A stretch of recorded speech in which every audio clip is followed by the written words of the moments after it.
Hello, welcome back. 你好，欢迎回来。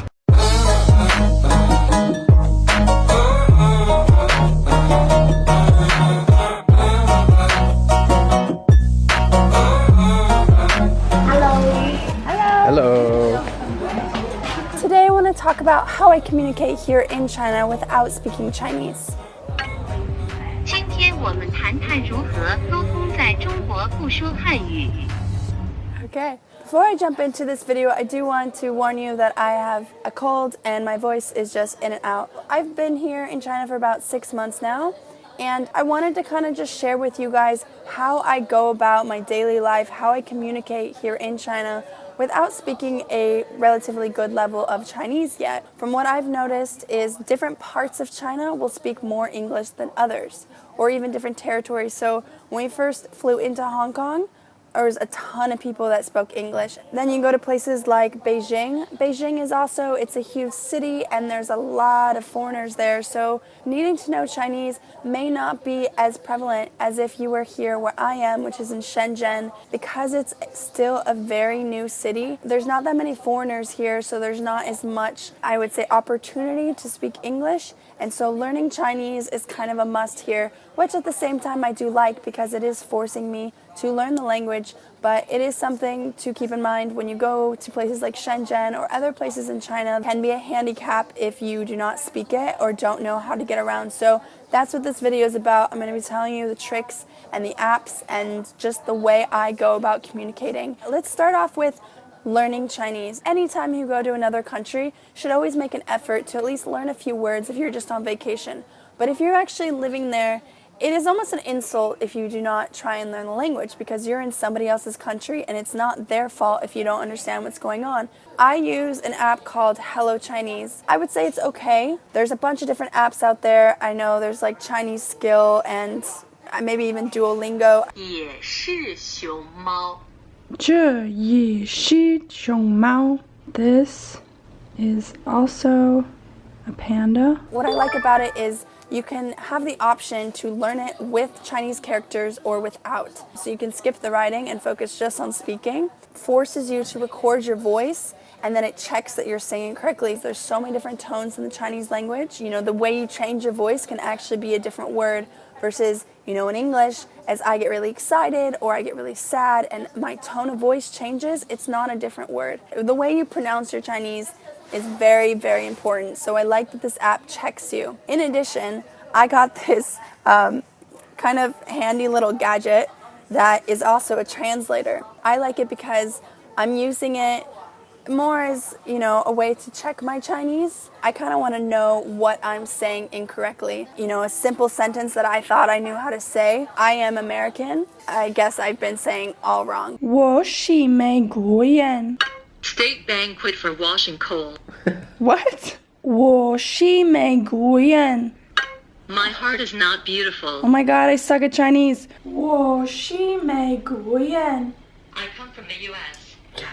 Anytime you're learning a new language, it takes a long time, especially to get to the point where you're conversational. You know, I've learned Chinese to the point that I can ask for simple things and I can get around, but I'm not conversational yet. I cannot have an in-depth conversation with somebody, learn about them. By getting a translator, I guess it's cheating, but it's also just giving me what I'm missing. It's helping me have those more deep and meaningful conversations with people so I can actually get to know them. Like, I'm in a foreign country, I want friends, you know, and I don't want just foreign friends. I would like to meet locals. When you meet locals, that's when you start to understand a culture, and that's where you feel immersed. Of course, it'd be easy for me to go make friends with a million foreigners who we all speak the same language, so that's not the point, and there's no reason for me to move to China if that's what my goal is. Aside from learning Chinese, just everyday getting around is difficult, so I use a variety of different apps to do that. Again, there's several different apps people use. I've heard of people using Pleco.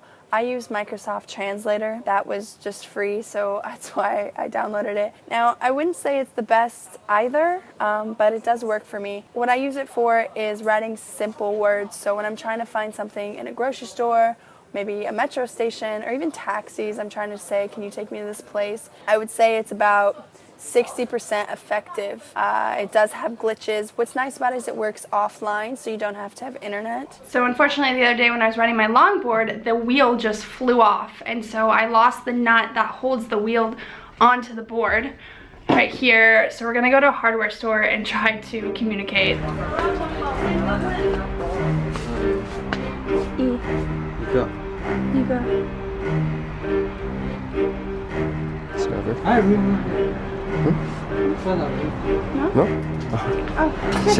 Well, that went way quicker and smoother than we thought. Only took about 2 seconds and we got the nut, and they didn't even charge us, so that was really cool.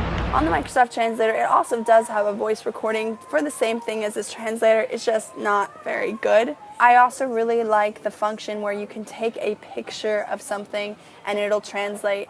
Now the problem with this is it doesn't recognize all fonts, and so that's where you go to a certain restaurant, maybe they hand wrote the menu in Chinese characters, or it gets confused, or the translation is completely off and unlegible. You don't even, like, it doesn't make sense. A lot of times, you know, we'll go to a restaurant and we just finger point. Taking pictures can be really helpful, even bills. So we get a bill sent to our apartment for water, and so we'll take a picture of it and we'll know what are we being charged with, because that's something you do want to know when things don't translate. And so that's where there's another way you can go about it. We use Google Translate. So there's some appliances, for example, in our house that they won't translate, but we really do need to know what it says. We can't just slide it by. On Google, you can change it to where you draw Chinese characters. At this point, we literally will try to draw the Chinese characters and figure out what it says. We have a Chinese washing machine. We didn't know how it works, so we had to draw the characters and figure out which buttons to push. Sometimes, for example, my boyfriend and I, we just really want to have a meal that is not traditional Chinese. It's something that we want to have from home. And getting those ingredients is possible. You can get everything here. It's just where can you find it and how much are you willing to pay for it. For example, the other day we really wanted to make carbonara. Well, those are ingredients that are a little bit trickier to find here. I used the Microsoft Translator. It took a few hours and a few stores to figure out how to find it. No, like, for cooking.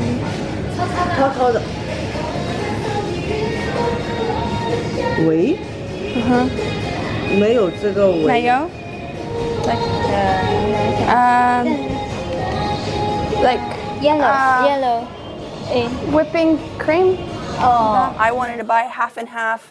That impossible. So what I ended up buying was whipping cream and milk, and figured, okay, I will just make half and half. We couldn't find nutmeg powder, but we did find actual nutmeg, like the nuts. So we just like squashed them.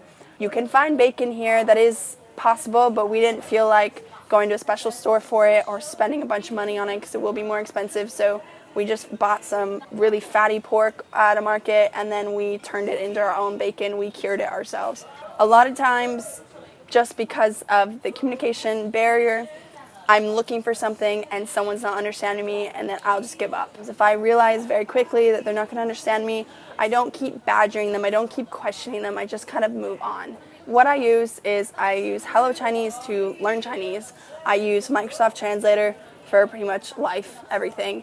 And I just got this translator, so I'm still messing with it, and it's kind of fun because now I get to talk to random people on the street. There's always these gym people in front of my where I live, and they're always trying to get me to join their gym. And finally, I got to talk to the guy and be like, I don't even work out.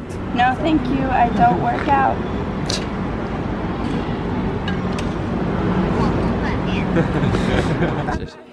And yeah, this is how I communicate in China. It's not perfect. It's an adventure. It's a learning experience. I hope you enjoyed. I hope you benefited.